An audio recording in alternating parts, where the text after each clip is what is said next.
Bismillahirrahmanirrahim. Assalamualaikum warahmatullahi taala wabarakatuh. InsyaAllah pada hari ini, kumpulan kami yang terdiri daripada Nur Masturina binti Dahlan, Nur Sahidah binti Azmi, Nur Syafiqah Aqilah binti Syahrin, dan saya sendiri Syarah Aqilah binti Husaini akan membentangkan tugasan satu sosiologi dalam pendidikan EDUP 2102 di bawah tajuk iaitu Kepelbagaian Sosio-Budaya di Sekolah. Nama saya Nur Syafiqah Aqilah binti Syahrin. Saya akan menceritakan sedikit sebanyak tentang kepelbagaian sosio-budaya di sekolah. Kewujudan pelbagai kaum di Malaysia secara langsung telah mewujudkan kepelbagaian sosio-budaya dalam masyarakat kita. Apa itu kepelbagaian sosio-budaya? Menurut Kamus Dewan edisi ketiga, kepelbagaian ialah berbagai-bagai jenis, manakala sosio-budaya ialah hubungan antara masyarakat dengan budaya yang merangkumi cara hidup, adat istiadat dan sebagainya. Secara umumnya, kepelbagaian sosio-budaya ini adalah hubungan masyarakat yang mempunyai perbezaan budaya dalam wilayah yang sama dan hidup bersama-sama. Kepelbagaian sosio-budaya menjadi satu cabaran yang besar kepada murid dan pendidik pada masa kini. Kehidupan dalam masyarakat yang pelbagai budaya memerlukan tahap kefahaman dan sikap saling hormat-menghormati yang tinggi. Seterusnya, kita lihat faktor kepelbagaian sosio-budaya di sekolah. Faktor yang kami tekankan di sini, yang pertama ialah faktor kaum dan etnik. Yang kedua, faktor bahasa dan komunikasi. Yang ketiga, faktor kelas sosial. Yang keempat, faktor gender, iaitu jantingan. Mari kita lihat sama-sama faktor yang pertama, iaitu kaum dan etnik. Seperti yang semua sudah sedia maklum, kaum di Malaysia mempunyai 3 kaum utama, iaitu kaum Melayu, kaum India dan kaum Cina. Kepelbagaian kaum di Malaysia ini membentuk kepelbagaian sosio-budaya dalam kalangan kelompok masyarakat yang berbilang bangsa dan etnik. Selain kaum Melayu, kaum Cina dan kaum India, terdapat etnik-etnik lain seperti orang asli, Kadazan Dusun, Bajau, Iban, Bidayo dan lain-lain lagi.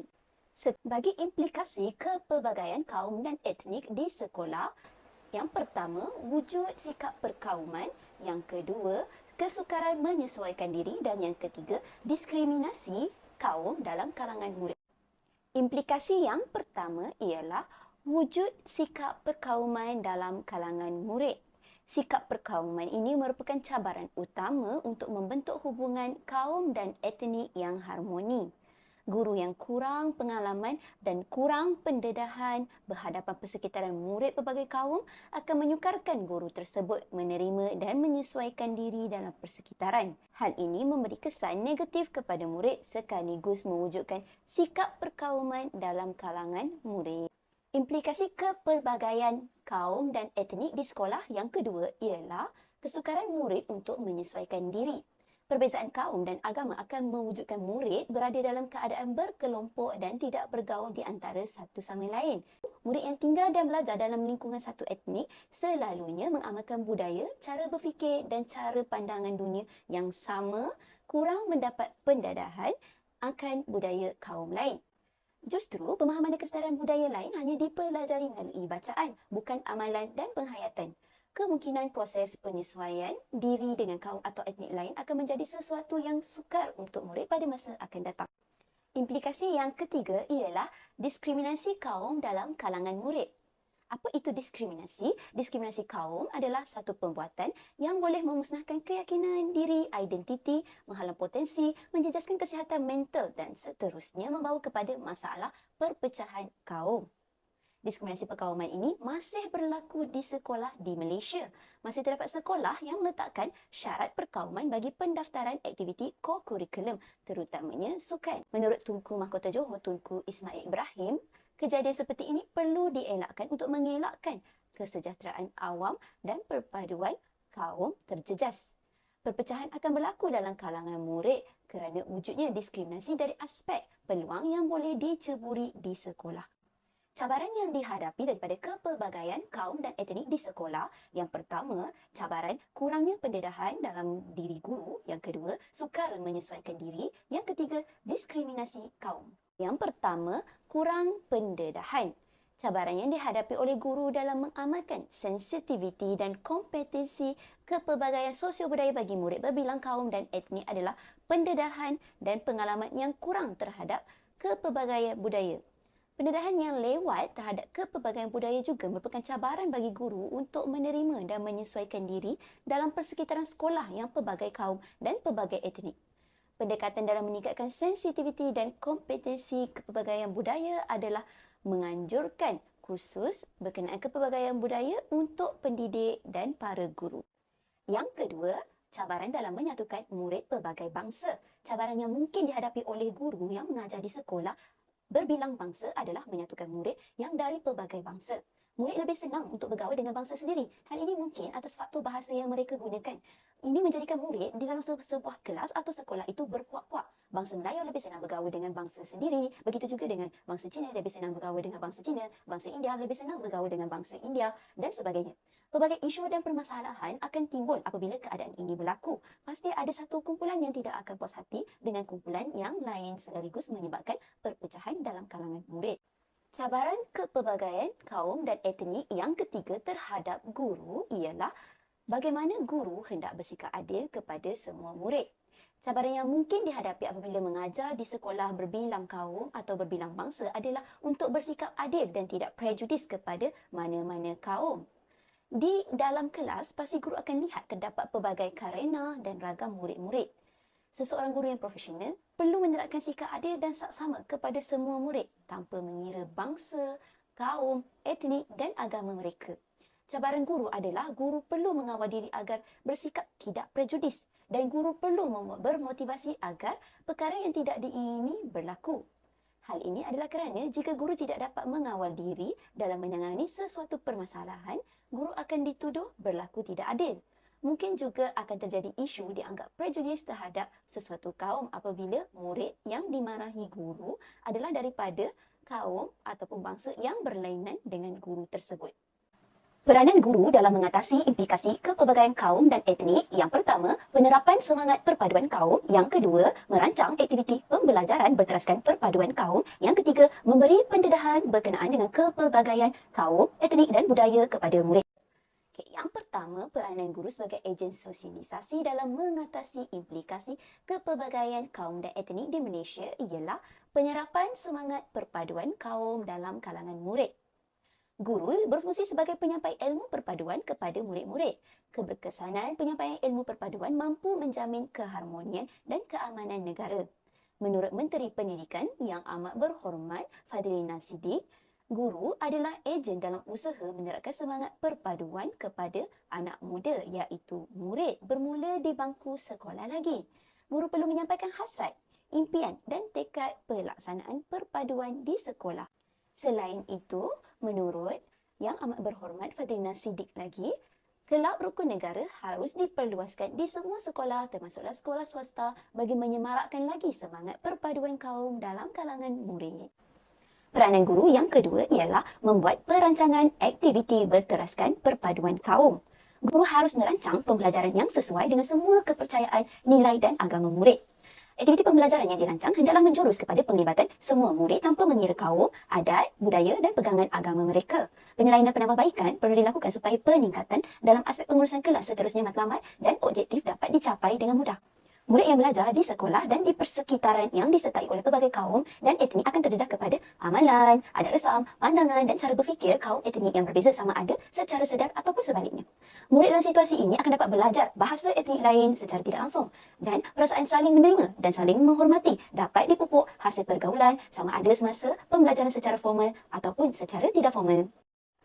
Peranan guru sebagai ejen sosialisasi dalam mengatasi kepelbagaian kaum dan etnik di sekolah yang ketiga ialah dengan memberi pendedahan dan kesedaran berkenaan kepelbagaian kaum dan etnik di Malaysia dalam kalangan murid. Guru berperanan untuk memberi kesedaran mengenai kepelbagaian kaum, etnik dan budaya melalui penerapan nilai seperti menerima dan menghargai identiti setiap kaum dan menghormati perbezaan budaya yang wujud. Guru perlu menyemai nilai murni dan nilai perpaduan kaum kepada murid yang mana turut dijelaskan dalam falsafah pendidikan kebangsaan. Pemupukan nilai ini merupakan satu dasar yang boleh memberikan keseimbangan dalam pembangunan ekonomi dan sosial dalam masyarakat yang berbilang kaum. Selain itu, pendedahan budaya sesuatu kaum boleh diberikan melalui sambutan perayaan kaum lain. Menurut bekas Timbalan Menteri, Datuk Mary Yap Kain Ching, sambutan pelbagai perayaan masyarakat majmuk dapat mengukuhkan lagi perpaduan murid yang mengadaptasikan konsep Satu Malaysia. Melalui sambutan itu, masyarakat boleh mengenali dan memahami budaya kaum lain secara langsung. Contohnya, sambutan Hari Raya, sambutan Tahun Baru Cina dan sambutan Deepavali di sekolah. Assalamualaikum warahmatullahi wabarakatuh. Saya Nur Sahida binti Azmi. Saya akan menerangkan kesan kepelbagaian sosial budaya di sekolah dari aspek bahasa dan komunikasi. Bahasa dan komunikasi adalah salah satu cabang implikasi kepelbagaian sosial budaya di sekolah. Menurut Dewan Bahasa, bahasa sangat memainkan peranan penting dalam kehidupan masyarakat. Bahasa yang mudah difahami dan baik mampu menjadi bahasa perpaduan masyarakat seperti bahasa Melayu, yang mana kita tahu rata-rata rakyat Malaysia menggunakan bahasa Melayu sebagai bahasa perantaraan dan bahasa yang mudah difahami antara satu sama lain. Okey, manakala komunikasi pula secara umumnya adalah proses pertukaran, pengiriman dan penerimaan maklumat antara dua atau lebih melalui bentuk lisan ataupun bertulis ataupun bahasa isyarat. Komunikasi yang berkesan ialah apabila sesuatu maklumat itu dapat diterima oleh individu yang membawa maksud yang sama. Saya teruskan dengan cabaran kepelbagaian sosial budaya dari aspek bahasa dan komunikasi. Yang pertama adalah latar belakang keluarga, yang mana kita tahu pemerolehan bahasa pertama pelajar adalah daripada latar belakang keluarga pelajar itu sendiri.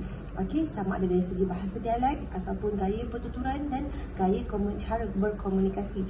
Yang jika pelajar dibesarkan atau dilahirkan dalam keluarga yang berbangsa Melayu, jadi tidak disangka lagi jika bahasa Melayu adalah bahasa pertama yang diperolehi oleh pelajar tersebut.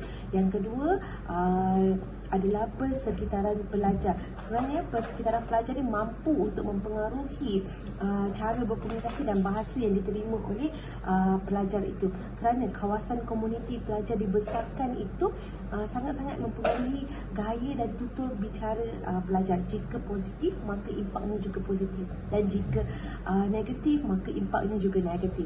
Dan yang ketiga adalah perbezaan cara hidup dan adat dalam kehidupan seharian. Menurut An-Nimah 2015, adanya perbezaan budaya, risiko salah faham boleh wujud dan seterusnya menyukarkan proses komunikasi. Dan menurut Kamus Dewan dan Pustaka, adat didefinisikan sebagai aturan dan cara hidup. Jadi jika ada pertembungan daripada segi cara hidup dan budaya ini akan boleh menyebabkan atau wujudnya salah faham. Dan yang ketiga adalah pertembungan antara sikap dan budaya komunikasi. Penggunaan bahasa, jargon, perkataan yang sukar atau tidak sesuai dalam komunikasi boleh menghalang daripada penerima menerima mesej yang jelas. Mesej yang kurang jelas akan mengakibatkan kesalahfahaman pengertian. Sebagai contoh, sebahagian budaya mengamalkan budaya berterus terang, dan ada juga sebahagian yang lain suka dalam berkias dalam cara berkomunikasi. Kadang-kadang perkara ini akan menyebabkan pertembungan cara berkomunikasi dan menyebabkan kesalahfahaman. Jadi guru sangat-sangatlah berperanan sebagai ejen sosialisasi dalam menangani implikasi dan cabaran-cabaran dalam kepelbagaian sosial budaya. Di dalam kepelbagaian sosial budaya dari aspek bahasa dan komunikasi, semestinya terdapat implikasi-implikasi yang tercetus daripada kepelbagaian sosial budaya ini. Saya akan terangkan antara implikasi dari aspek bahasa dan komunikasi adalah penggunaan bahasa dialek dan gaya pertuturan dan cara berkomunikasi. Yang kedua adalah penggunaan perkataan yang sama tetapi membawa maksud yang berbeza, yang mana kita boleh tahu saya memberi contoh perkataan bah. Perkataan bah rata-rata di Semenanjung memahaminya sebagai air yang tinggi ataupun banjir, tetapi bagi kawasan di Borneo mereka lebih memahami bah itu sebagai ya.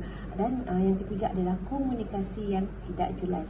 Antara implikasi-implikasi tersebut pastinya berkait juga dengan cabaran dalam kepelbagaian sosial budaya ini.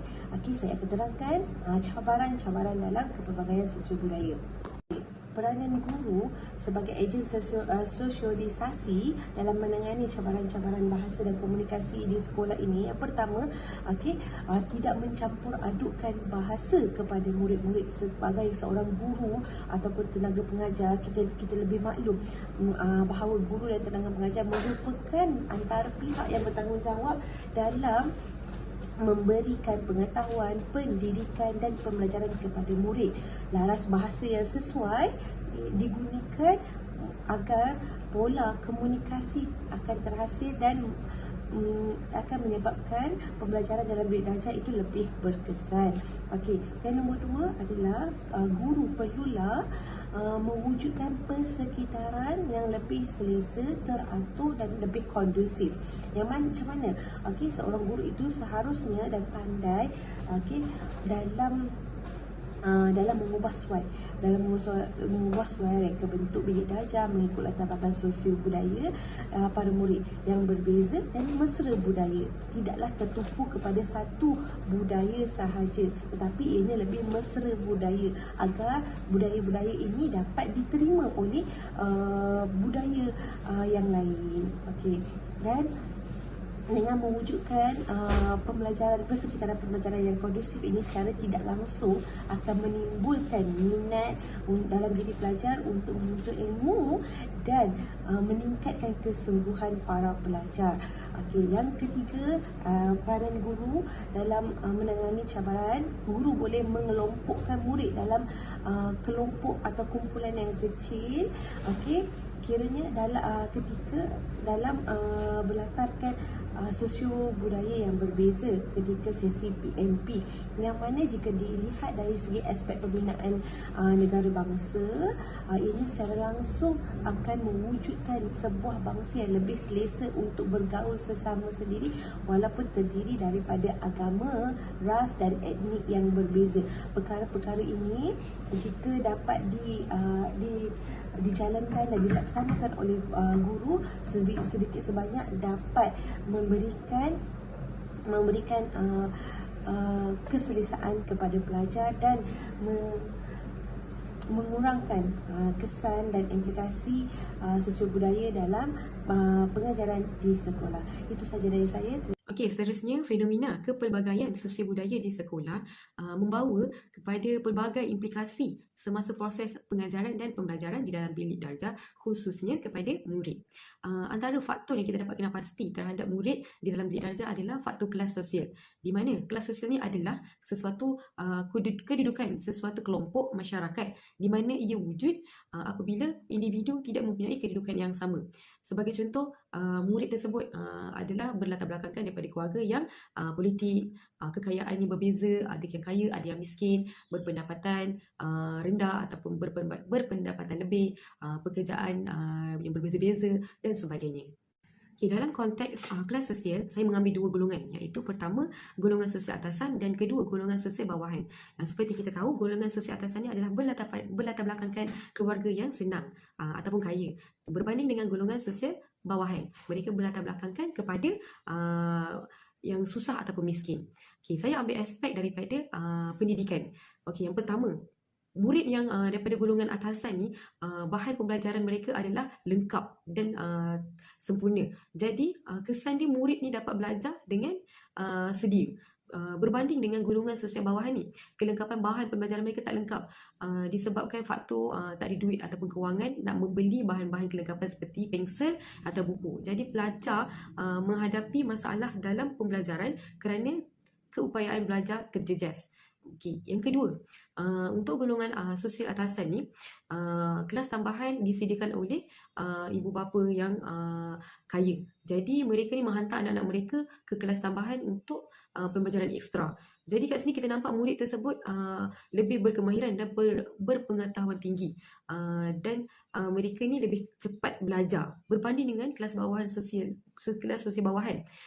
Murid ni tak mampu nak membayar kelas tambahan ataupun kelas ekstra ataupun kelas tuition. Jadi pemerolehan pengetahuan murid tersebut bergantung hanya kepada di dalam kelas yang disampaikan oleh guru ataupun usaha diri sendiri.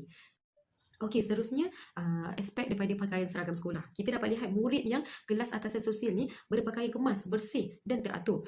Daripada situ kita akan nampak murid tersebut mempunyai harga kendiri yang tinggi dan mereka akan bertambah yakin apabila belajar di dalam kelas. Berbanding dengan golongan sosial bawahan, pakaian mereka nampak compang-camping, kotor, tidak bersih. Jadi harga kendiri bagi seorang murid tu rendah dan mereka menjadi kurang yakin untuk belajar di dalam kelas. Okey, seterusnya murid yang berlatar belakangkan daripada ibu bapa yang berpendidikan. Dalam kalangan dalam kelas sosial atasan ni, murid yang berlatar belakangkan ibu bapa yang berpendidikan, di mana murid ni akan mementingkan pelajaran ataupun mereka akan bersedia dalam kelas. Disebabkan ibu bapa mereka mementingkan pelajaran dan membimbing anak-anak mereka, jadi murid tersebut akan menjadi ataupun melahirkan pelajar yang lebih cemerlang berbanding dengan kelas sosial bawahan. Ibu bapa mereka kurang berpendidikan dan mereka tak tahu, ibu bapa mereka tak tahu nak bimbing anak mereka dengan cara macam mana, mengharapkan daripada pembelajaran dari sekolah. Jadi pelajar ni akan menjadi kurang bermotivasi dan pencapaian mereka dalam akademik agak kurang. Okey, untuk cabaran guru yang perlu guru hadapi di dalam bilik darjah adalah pertama, sikap murid. Di mana daripada golongan atasan, murid lebih kepada tidak menghormati guru. Disebabkan mereka rasa mereka ni bagus dan mereka ni pandai dan akan timbulnya sikap kurang menghormati guru. Yang keduanya, golongan bawahan. Golongan bawahan ni pula sikap murid yang tidak berdisiplin. Bermaksud dalam kelas murid ni tidak mendengar kata ataupun masuk kelas lambat. Jadi disiplin mereka ni kurang. Okey, seterusnya adalah penekanan daripada ibu bapa. Cabaran guru yang perlu hadapi adalah di mana murid daripada golongan atasan ni, penekanan daripada ibu bapa adalah mereka ingin mencapaikan apa yang mereka mahu. Seperti anak mereka kena pandai dari segi akademik. Jadi daripada ibu bapa tersebut adalah menjadi cabaran untuk guru untuk memastikan anak mereka tahap pencapaian akademik tu tinggi. Yang seterusnya dalam golongan bawahan pula, penekanan daripada ibu bapa adalah guru sendiri kena mengambil serius tentang anak mereka, disebabkan mereka tidak mengambil indah dari segi kehadiran anak ke sekolah. Jadi cabaran guru lah untuk menanyakan setiap hari anak mereka yang berada di rumah ataupun anak mereka yang kena tahu sebab kenapa anak mereka tak nak pergi ke sekolah. Jadi itu adalah cabaran-cabaran sebagai seorang guru. Peranan guru bagi mengatasi cabaran. Yang pertama, guru perlulah membuat sedikit kajian bagi mengenai latar belakang murid di dalam bilik darjah. Okey, kita dah kenal pasti anak murid kita daripada kelas sosial yang mana. Contohnya atasan dan bawahan. Okey, daripada golongan-golongan kelas sosial tersebut, kita tidak boleh membeza-bezakan murid tersebut dan tidak boleh melayan lebih bagi golongan sosial atasan dan kurang bagi golongan bawahan. Tak boleh. Kita sebagai guru, kita kena layan sama rata. Jadi peranan guru ni amat penting dalam bilik darjah. Yang kedua, membantu murid memahami dan membentuk nilai dan sikap serta tingkah laku yang sesuai sebagai seorang murid. Di mana guru perlu mengenal pasti mana murid yang berkebolehan ataupun murid yang kurang berkebolehan. Jadi daripada kelas sosial tersebut, kita boleh membuat aktiviti ataupun bagi murid yang kurang berkebolehan ni, kita buat satu aktiviti yang boleh mencungkilkan bakat mereka. Ini adalah cara untuk mengurangkan rasa malu mereka terhadap murid-murid yang lain. Sebab mereka rasa golongan bawahan ni adalah tak boleh ke depan. Jadi kita sebagai guru, kita kena mencungkilkan bakat mereka dengan melakukan aktiviti berkumpulan ke ataupun aktiviti yang seronok. Jadi dekat situ dapat meningkatkan lagi nilai ataupun sikap murid tersebut apabila dalam sesi pembelajaran. Okay, yang ketiga adalah guru perlu mewujudkan suasana pembelajaran yang mesra tanpa mengira latar belakang. Bermaksud kat sini, kiranya bermesra tu kita kena sentiasa mengingati murid di dalam kelas. Dengan cara ini, murid dapat memotivasikan diri mereka. Sebagai contoh, dalam kelas kita tak boleh nak membeza-bezakan antara orang lain dengan orang yang inilah. Contohnya golongan atasan ni hanya berkawan dengan orang golongan atasan, yang golongan bawah tak nak kawan. Jadi kita sebagai guru kena mewujudkan satu suasana yang mesra lah, di mana golongan atasan ni, murid yang daripada latar belakang golongan atasan ni kena berkawan juga dengan golongan yang bawahan ni. Jadi dengan cara ini murid ni akan menjadi lebih mesra dan sikap antara murid lebih santai, tak ada pun rasa terpencil, yang bagi golongan bawah terasa terpencil dan golongan atas terasa riak, tak ada. Jadi bila kita berinteraksi antara murid ni, kita dapat meningkatkan motivasi murid di dalam kelas. Okey, sebagai guru, kita perlulah mencari alternatif yang terbaik untuk menjadikan murid itu lebih menjadi murid yang lebih baik, dan kemenjadian murid itulah daripada peranan guru itu sendiri. Nama saya Syara Aqilah binti Husaini akan menyambung kepada pembincangan seterusnya iaitu kepelbagaian sosio-budaya di sekolah melalui aspek gender atau jantina. Bila kita bercakap tentang gender atau jantina, kita tahu bahawa lelaki perempuan, bagaimana seorang lelaki itu menunjukkan sifat maskulinnya, bagaimana seorang perempuan itu menunjukkan sifat femininnya, dan yang dipengaruhi oleh kebudayaan, simbolik, stereotip dan sebagainya. Baiklah, dalam bab ini saya akan terangkan secara terperinci apakah sebenarnya implikasi daripada perbezaan jantina lelaki dan perempuan ini dalam proses pengajaran dan pembelajaran, dan apakah sebenarnya cabaran yang dihadapi oleh seorang guru dan bagaimana seorang guru berperanan untuk mengatasi permasalahan ini.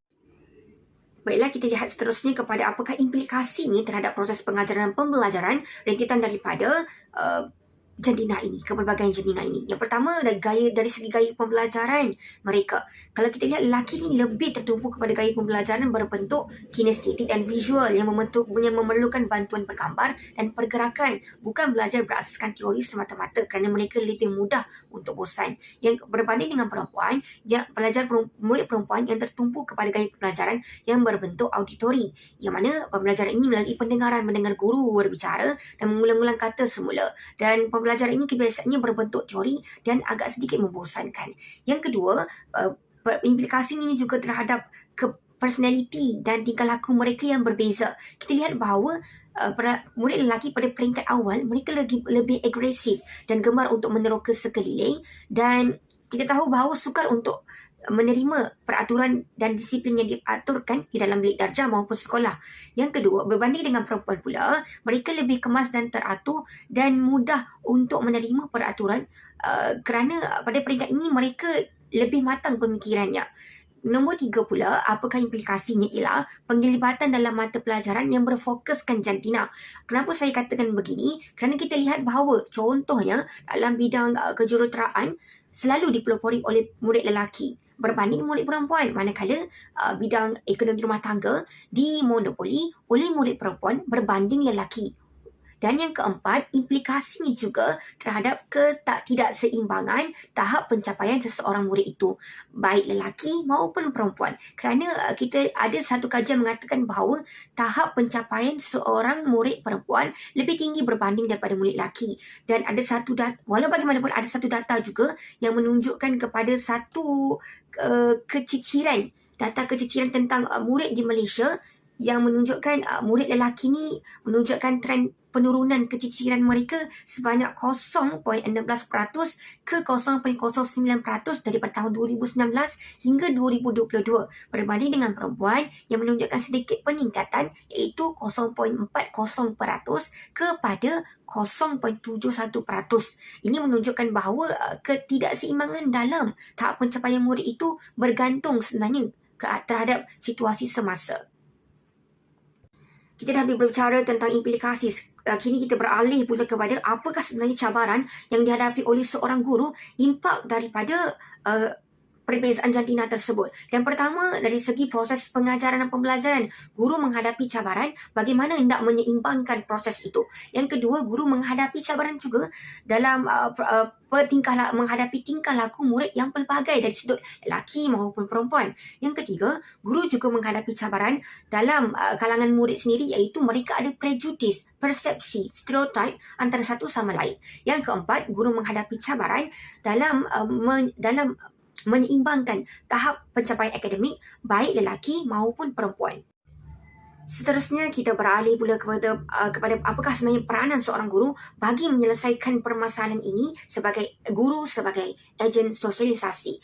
Yang pertama, daripada sudut permasalahan gaya pembelajaran yang berbeza, seorang guru boleh merancang dan mengubah suai kaedah pembelajaran di dalam bilik darjah sendiri dan membantu setiap murid meningkatkan pembelajaran mereka dan dalam sistem tahap penguasaan mereka. Yang mana kita lihat bahawa contohnya menggabungkan sistem kinestetik, gaya pembelajaran visual dan auditory supaya mereka ni tak bosan dan belajar bukan di asas teori semata-mata, dan adanya satu komunikasi di antara lelaki dan perempuan supaya terhubung satu sosialisasi di antara mereka. Yang kedua, personaliti dan tingkah laku. Seorang guru boleh mengubah cara pendekatan pengajaran bagi memastikan murid ini rasa dihargai.